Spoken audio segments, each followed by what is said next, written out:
This is Joe at Sierra Specialty Auto. Today I'm working on a media reclaimer, abrasive media reclaimer from TP Tools in Canton, Ohio. They make scat blast, dry blast cabinets and other media blasting equipment. This goes in series between a blast cabinet such as a bead blaster or sandblast cabinet and the vacuum, and it is supposed to remove some of the abrasive from the stream, from the vacuum stream, deposit it in the bottom of this reservoir, from which you can then drain it out and reclaim it, thereby saving a little bit on abrasive media cost and not having to empty your vacuum as often. This came from the factory with a 1/2-inch ball valve as the drain. Current models, as near as I can tell from the website, current models have a trapdoor arrangement that probably has a much larger opening. So I'm going to guess that the issue I have with this one was an issue for other people, and the factory addressed it early, possibly early in production, certainly long before now.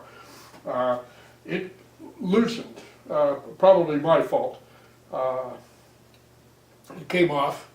Underneath here, there is a nipple with a collar above. Easy to push up into the hole, hard to get back out of the hole. My thought is it is probably a bushing like this one. This is a 3/4 inch EMT, electric metallic conduit bushing that I'm hoping to fit onto a 3/4 inch gate ball valve with a much larger hole through the middle, so that it will drain faster. I was not able to get it to drain fast enough to suit me. You have to keep rocking it back and forth, and it just wasn't very effective. And this has, I don't know, maybe 50% larger area, so maybe it'll work 50% better. First thing I have to do is get this apart so I can play with it. There are some sets, Phillips head screws here, and some rivets. And the rivets hold the plastic housing onto a metal plate. These Phillips screws hold the metal plate into the stand. So I'm going to start with the Phillips screws.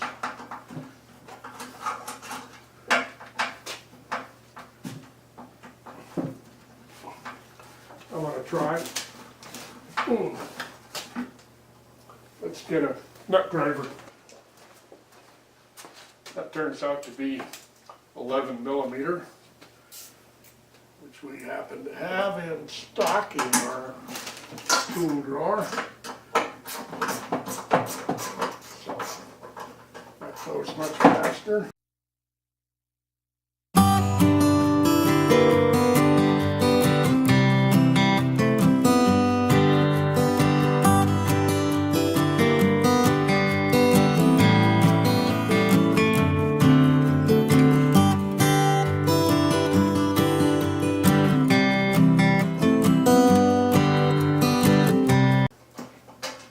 Here's the last nut out. Set this here, get some things out of the way.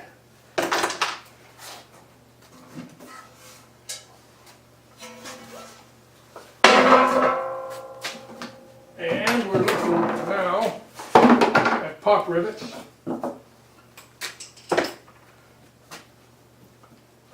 6 pop rivets, they look like about 3/16. I'm kind of fond of an air drill for pop rivets because it runs a lot faster than a drill motor. It gets the work done quite a bit quicker. We'll put a drop of oil in here or two. Keep your oil handy, but not that handy.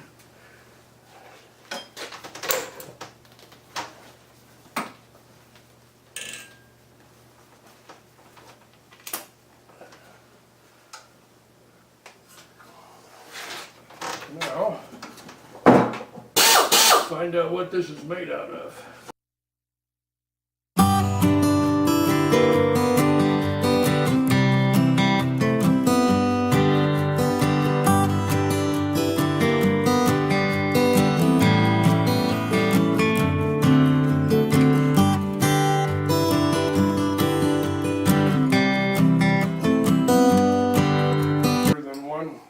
Larger than 3/16.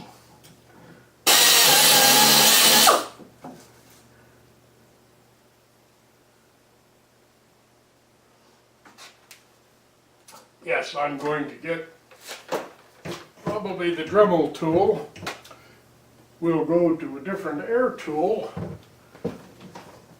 to finish removing the heads of the rivets.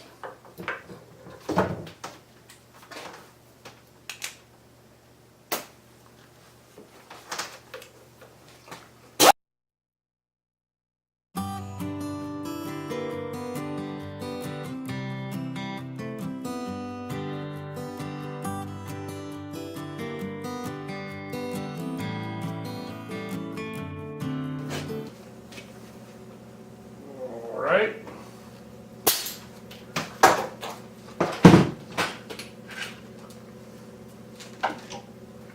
See if we can get those to drop through.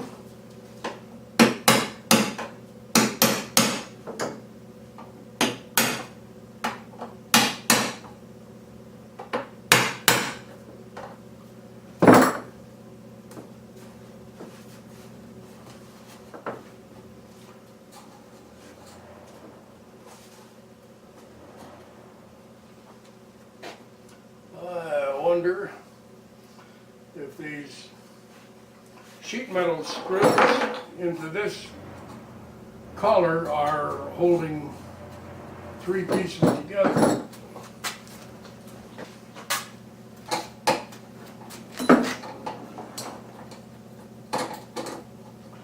Just to be on the safe side, let's index this.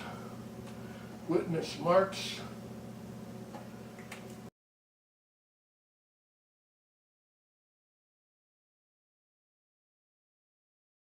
This is sealed on with a gasket that came off intact and usable. Scrapers.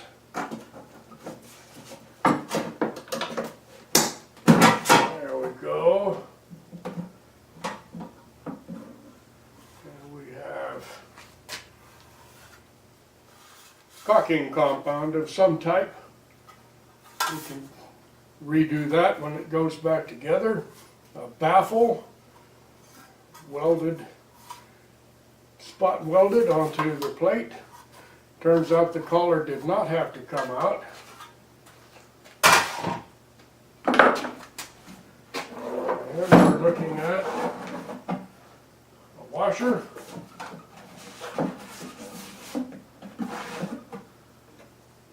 And the nut had already fallen out. So here's what we got in the bottom. A washer to spread the load. And actually this is a pipe reducer. 3/8 pipe to a 1/2 inch pipe into the ball valve, which is pretty much what I expected to find. And my collection I brought over includes a washer that fits this bushing and a 3/4 ball valve. So pretty much the same hardware. All I got to do is let this hole out to fit, and see if we can rig up a temporary piloted hole saw to do that. Okay, well, it seems to me like the best tool for the job would be one I had actually forgotten I owned. This is a Greenlee hole punch, knockout punch set for electrical work. And since this is electrical conduit sizes, it should work out.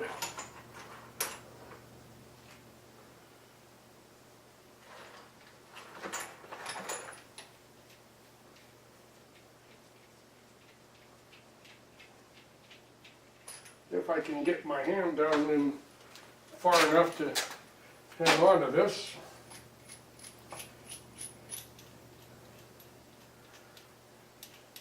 And if I can get it centered up well enough, I believe that'll probably hold it close enough.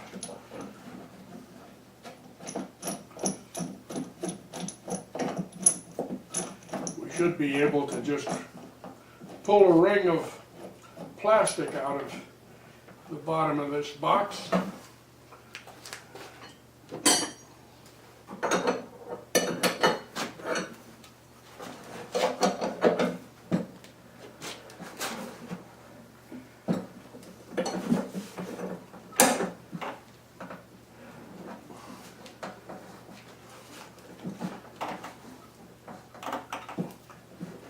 A little bit awkward to get this into a vise, so I won't even try.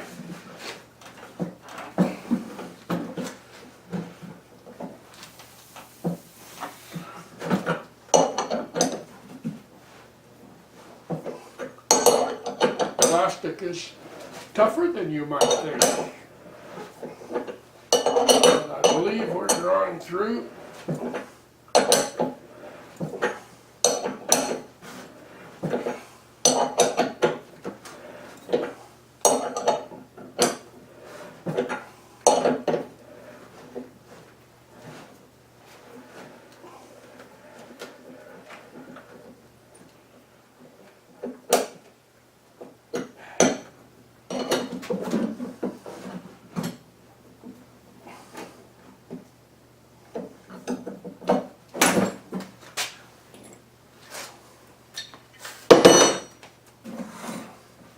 And not beautiful, but functional. I believe it'll work.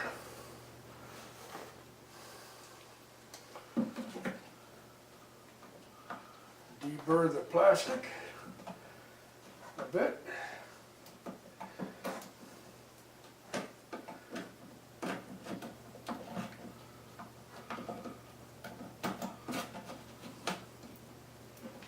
While I was off camera, I deburred and drilled out the hole in their flame cut sheet metal washer. Looks like around 16 gauge. Put that back in with the smooth side toward the plastic.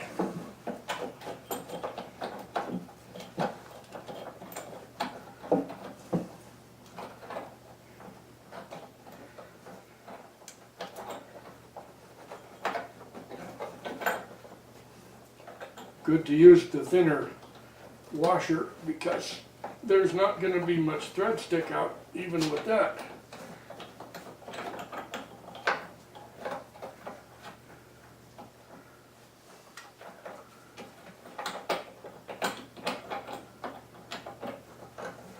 In fact,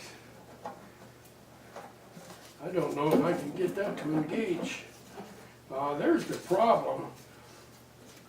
And probably was the original problem also. There is just the barest bit of engagement.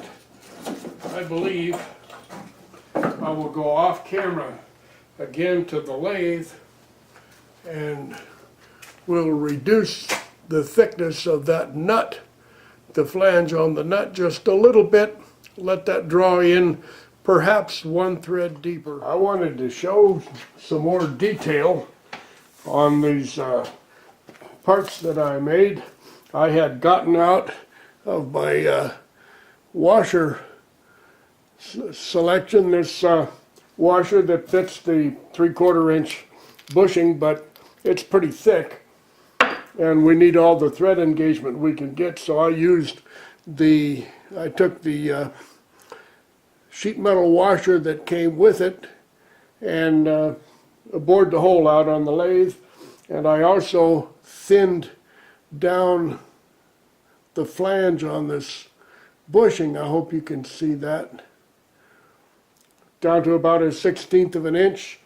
I gained probably close to 1/8 of an inch doing that, and that gives me much better thread engagement let's see what we get here. That's catching. There's 1, 2, I get about 2.5 turns now. 2.5 full turns of thread engagement, which is more than adequate. Plenty good for this. I also wanted to show the Greenlee knockout punch. That was in the distance. This is the old set in the leather case, Greenlee 735 knockout punch. Ranges from making a cutout for 1/2 inch conduit or essentially 1/2 inch pipe. These are pipe threads. The conduit fittings are regular pipe threads. 1/2 inch with that cutter up to 1.25 inches with this cutter. Many of you have seen these before. The 1/2 inch cutter is complete here in this assembly. All these parts are used for the 1 hole size. You just drill a 3/8 inch pilot hole, put this through the pilot, bring the cutter up underneath and wrench, looks like 7/16 wrench to tighten that down. And the larger sizes use this 3/4 inch bolt as a mandrel, so you need a 3/4 inch pilot hole. And these are what the electricians use, the professional tool. The current version of this on Amazon in a plastic case is around $180. You can get this version, the older one in the leather case. They show up on eBay in the $30 and $40 range. So at that price, it's something a home shop guy can afford to put in his toolbox if you do much of this kind of work. I think I probably bought this at a yard sale, and I probably paid more like 10 for it. So for me, that was a no-brainer. But that's what I used to cut this larger hole. I assembled it in here and pulled it through. We've got this collector housing pretty well cleaned off, and the plate that matches to it reasonably clean. All the loose stuff, all the high spots. I'm going to want to be able to take this apart in the future. I suspect I'm not going to be happy with this 3/4 valve. I suspect I'm going to want to get probably 1.25 inches or 1.5 inches ABS plastic ball valve and put in there. So I want to be able to get back into it. I don't have 1/4 inch pop rivets anyway. I do have 10/24 rivet nuts that go in a tool like a pop rivet gun. Most of you are probably familiar with these. Screw them onto a mandrel and insert them just like a pop rivet. Then you can put a machine screw in there. So I'm going to do that. I'm going to drill all these out to 9/32, which is the clearance hole for the pop rivet. And I'm going to use some leftover scraps of weather strip self-adhesive weather strip instead of caulking compound or other adhesive to seal around this, so that if I do care to take it apart in the future, it's simply a matter of removing some 1024 machine screws with the washers. I always feel any kind of machine or tool looks better with Allen screws, so I'm going to use those. I'll go off camera for a few minutes, get some of this work done. Here's the last piece of weather strip, ready to go on. At the bottom of the opening, put a little pressure against the side pieces to make sure the gap is closed.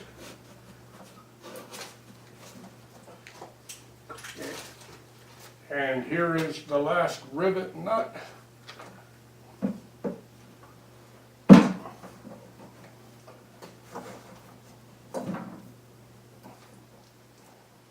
Those do take a bit of effort to seat.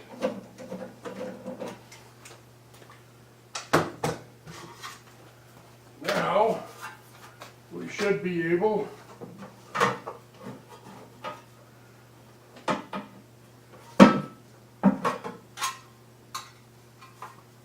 to hook that on here in place,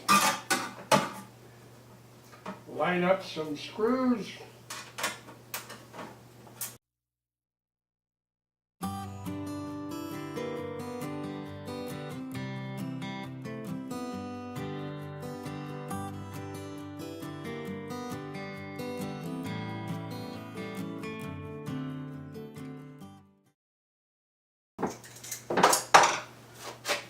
Might be nice to have another screw in the middle, top and bottom, but I do believe we have a good seal there.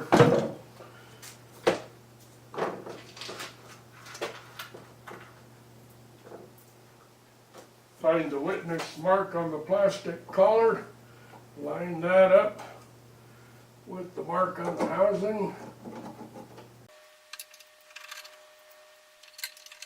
I can see I'm going to have one minor issue that I can address fairly easily. The heads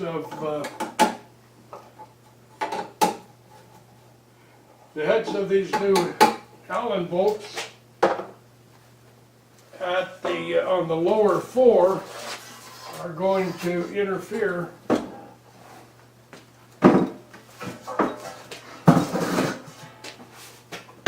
with going against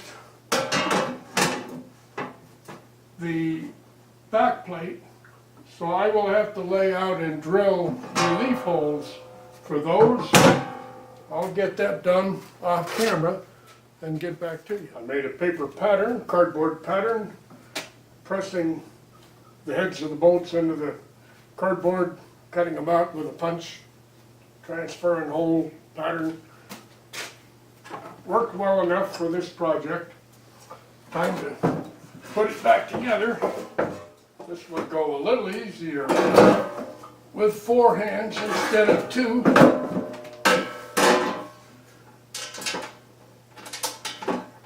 But I will manage.